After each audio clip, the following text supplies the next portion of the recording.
3 months into a new year, right? And what a year it's been already, hasn't it? First day of spring, I have to figure this out. And so I gesture with my right, so this should go to my left. Is that correct? Is that about right? Did you turn it on your back? Oh, I haven't turned it on yet. So I look like Madonna or something? Yes. Yes. There's, ooh. Down, down, down. No, good. That's fine. That's better. No. What should I do? Right there. It sounds so loud in my head. It's your, No, I took my hearing aids out. It's fine? Yeah. I feel like God is speaking through me.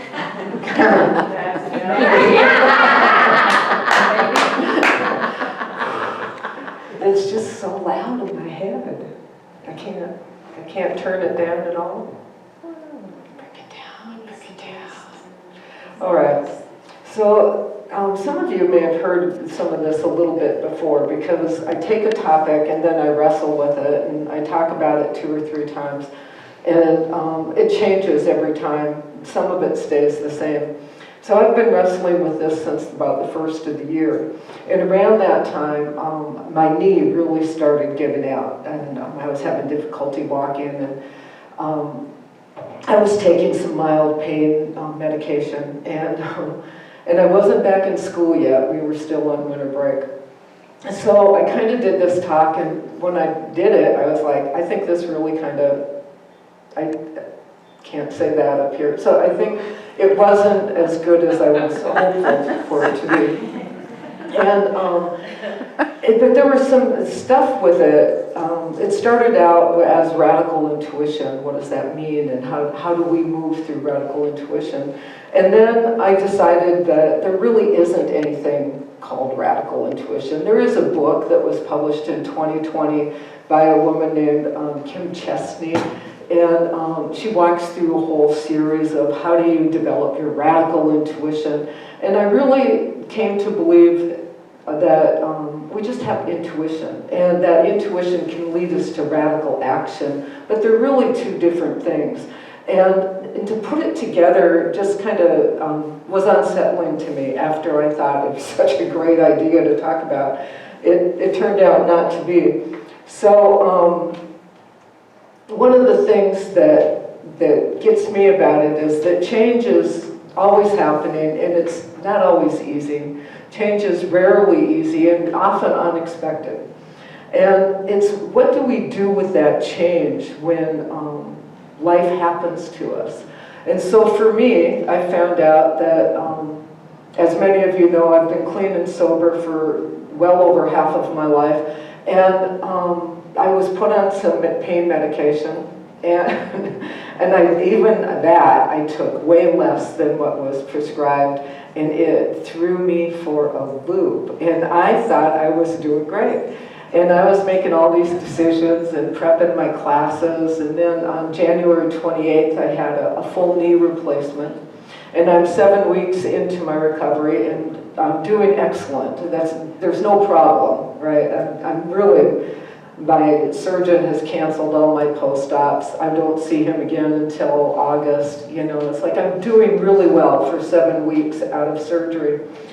But my body is healing. My mind still has not come back to who I am. And I feel like since the holidays, I've been kind of floating. And that might be some of the pain meds. It might be the end of COVID coming. It might be the beginning of, the war with Ukraine. It might be all the new legislation that's happening in the United States that's telling me I can't be who I am, right? There's a Facebook thing that happened in Florida, and an obviously gay young man gets up and he's brushing his teeth and he's drinking coffee, and he gets all out there, and he goes and he opens the front door and he yells, "Gay!"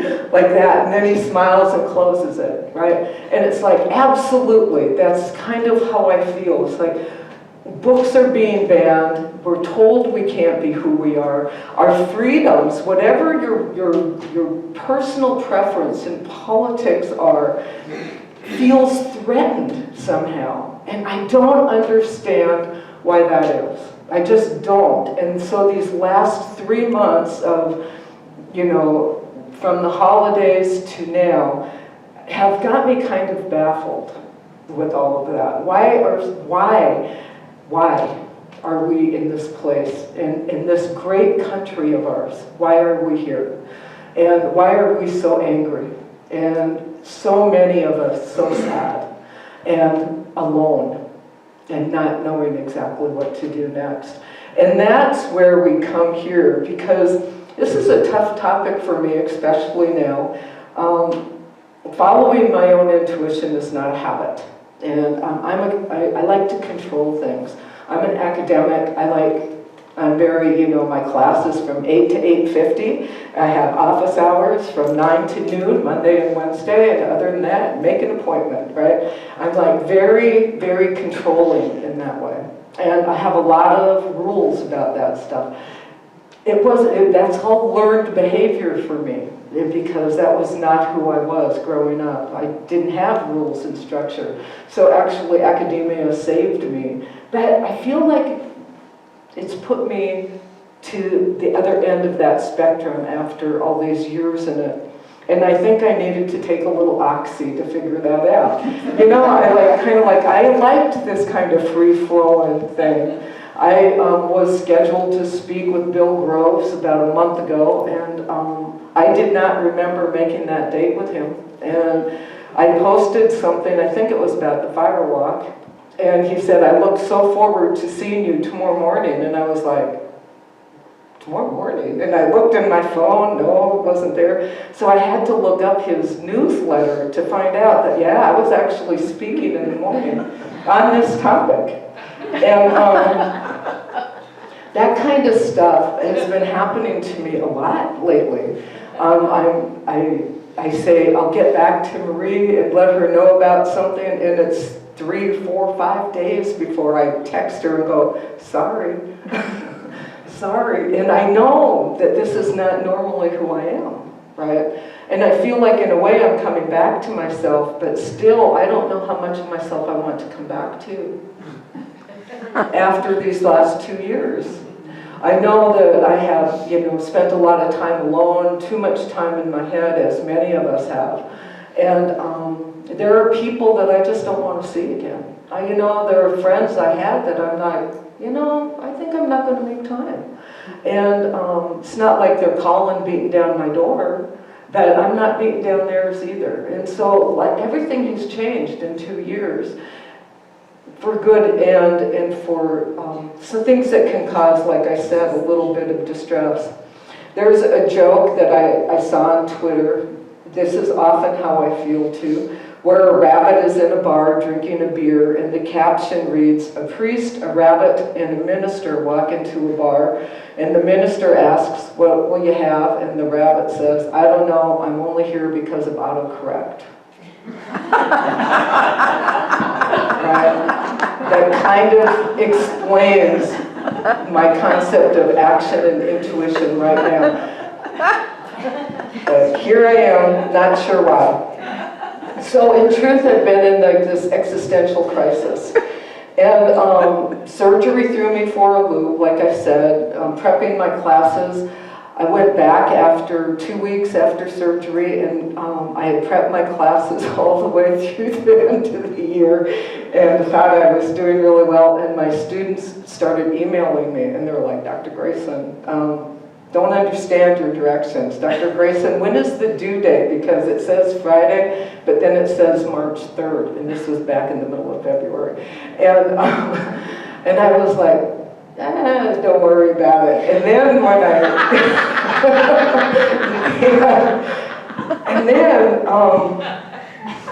I even got a box in the mail, and I was like so excited. I thought someone sent me a gift, and it turned out to be these pair of brown Doc Martens.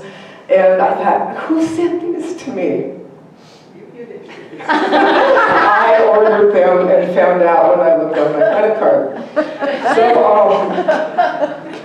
That kind of stuff. Anyway, I do macromanaging. Joel Goldsmith once wrote that every problem is an opportunity to spiritually resolve whatever the situation may be. And this is what I'm trying to remember for myself right now. Every opportunity is an opportunity to spiritually resolve whatever it might be. So there's not a lot going on in my life, but there is a lot going on in the world. And my life is actually pretty boring. You know, I just have been coming out of doing pretty much nothing. And I have the best job in the world for pretty much doing nothing. And because I've been doing it for a long time. So we're here to talk about intuition and what it means to follow our hearts, and also why our intellect is important to that. We need to have that. Intuition is defined as the ability to know something without analytic reasoning, bridging the gap between the conscious and the non-conscious parts of our mind. Another, and similar definition, says a natural ability or power that makes it possible to know something without any proof or evidence. A feeling that guides a person to act a certain way without fully understanding why. Those are a little bit passive to me right now because I feel a sense of urgency. I'm not sure why. Again, maybe it's because I'm coming out of this fog. Maybe it's because I'm just tired of the way things are and the way they seem to be going in our lives. So the definition I'm going to be working with for myself and today is the one that feels more empowering, and it says change or action relating to or affecting the fundamental nature of something, action that is far-reaching and thorough, and which requires consistency of thought. I believe that our intuition, we need to have consistency of thought. We need to set our intention and then think it through and allow the universe to move us forward.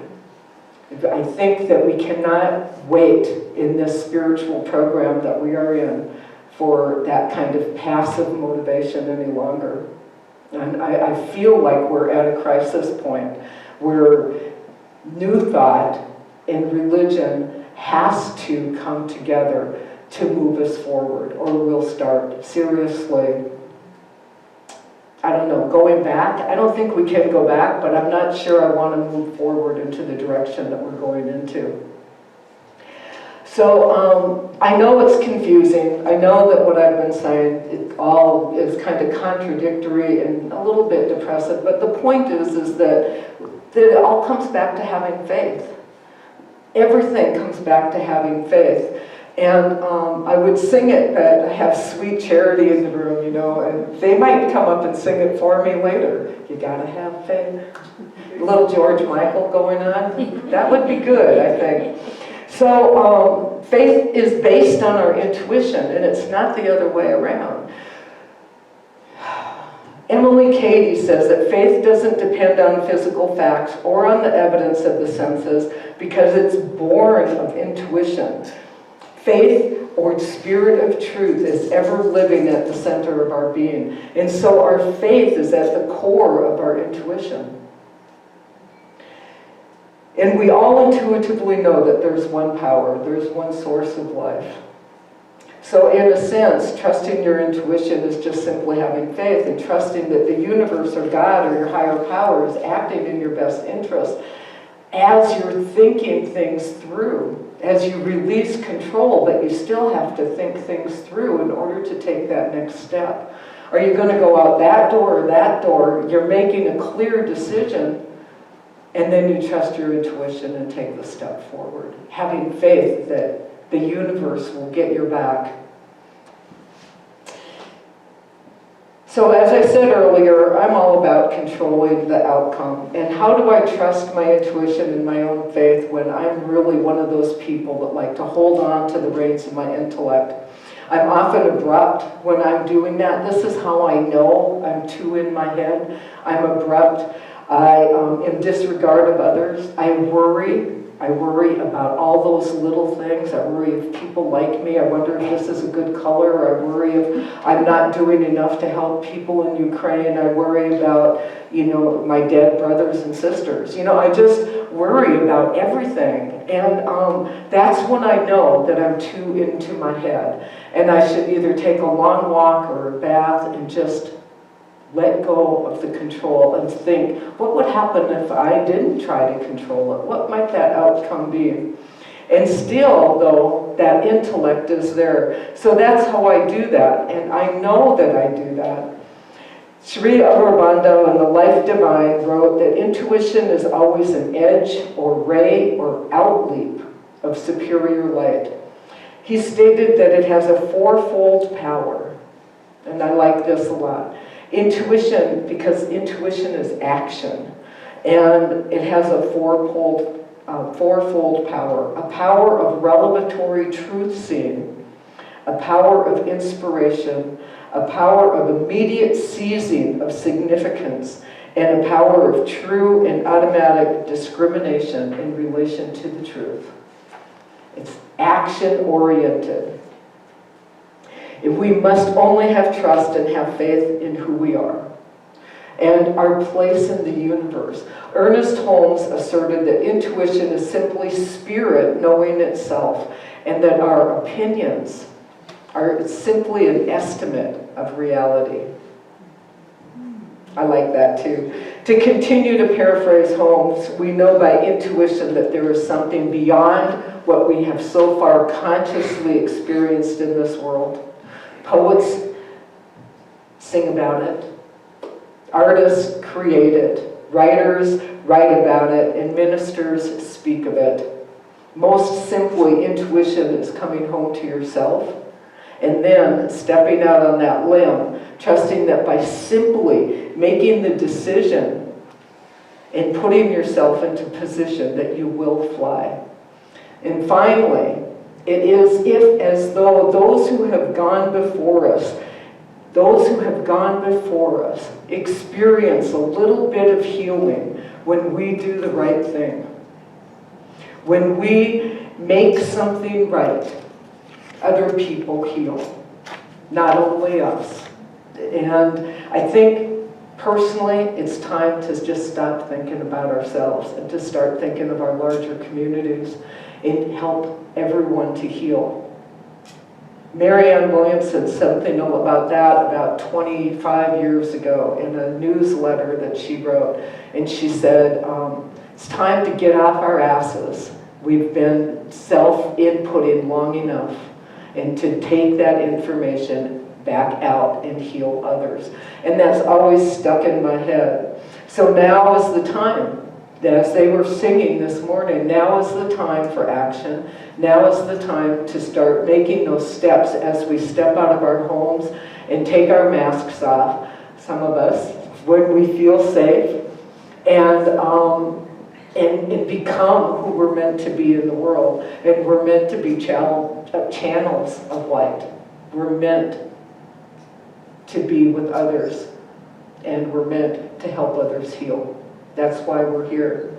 So in that sense, it's time to walk the fire and step into who we are meant to be.